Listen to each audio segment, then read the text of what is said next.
From global unrest to environmental crises, you're watching Global Insight Daily, where facts matter and context is everything.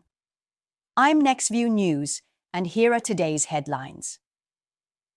Mass protests have erupted across parts of Latin America, Africa, and Southeast Asia as food prices continue to soar, fueled by supply chain disruptions, climate impacts, and global inflation. In Kenya, demonstrators took to the streets of Nairobi, demanding government intervention after bread prices rose by 40% in just 3 months.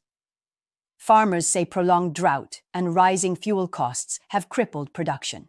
B-roll, crowds in Nairobi, signs reading, "Food is a right." In Peru, similar unrest broke out as the cost of cooking oil and rice doubled. Protesters clashed with police in Lima, calling for subsidies and price controls. SOT, protester in Spanish, subtitled, "We're working harder than ever, but we can't even feed our families." Meanwhile, the World Food Programme is warning that over 300 million people globally are now facing acute food insecurity, and that number could climb as climate extremes worsen. NextView News. The WFP says urgent global cooperation is needed to stabilize food markets and protect the most vulnerable from further suffering. A new report from the Intergovernmental Panel on Climate Change, IPCC, warns the Arctic is melting faster than previously feared, with ice sheet loss now likely irreversible in some regions. Visuals, satellite images of Arctic sea ice decline, time-lapse.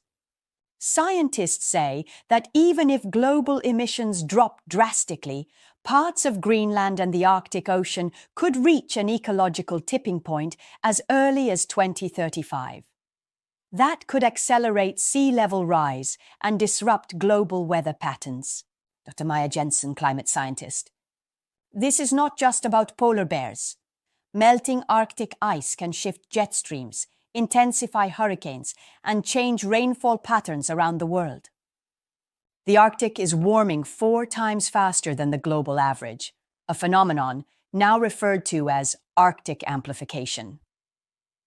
Coastal cities from Miami to Manila could face new levels of flooding if the trend continues. The U.S. administration is facing growing international pressure to push for an immediate ceasefire in Gaza, where over 1,200 civilians have died in the past 3 weeks, according to the latest reports from independent monitors. In the UN General Assembly, over 140 countries voted in favor of a resolution demanding a humanitarian ceasefire, but the U.S. abstained, drawing sharp criticism from human rights groups. Sot un diplomat. How many more children have to die before we say enough is enough? The U.S. maintains that Israel has the right to self-defense, but critics argue that position ignores the devastating humanitarian toll. Aid groups say 70% of Gaza's population lacks clean water and electricity. President Biden faces growing dissent at home as well, with protests erupting in major cities and a group of progressive lawmakers calling for a halt to military aid to Israel.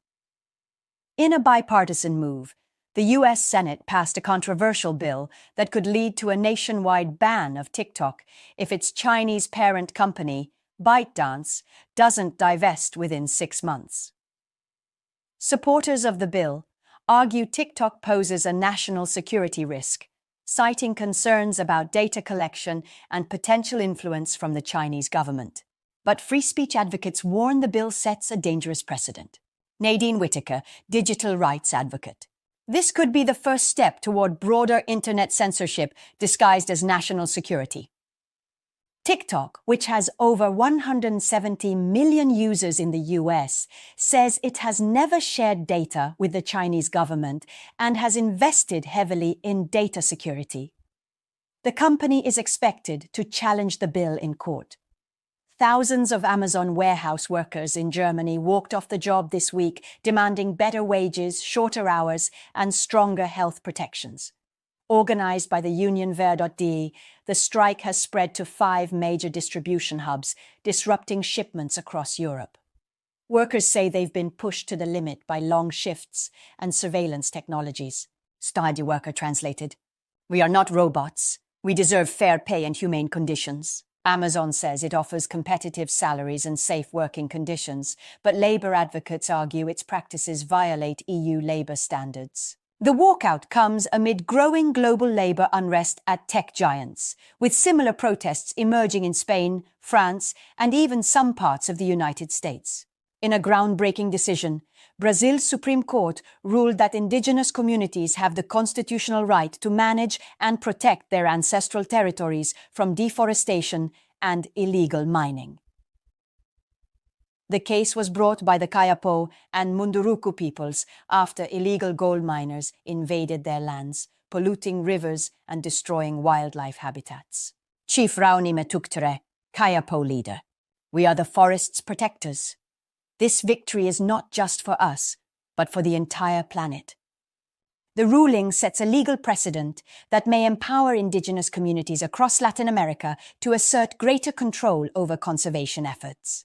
Environmental groups hailed the move as a major win for climate justice and biodiversity. Despite the weight of today's headlines, a glimmer of hope comes from Nepal, where a nationwide campaign to restore native forests has planted over 50 million trees in the last year alone.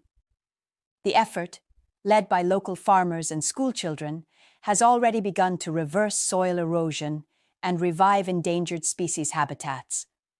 Experts say community-led initiatives like this are essential to combating climate change.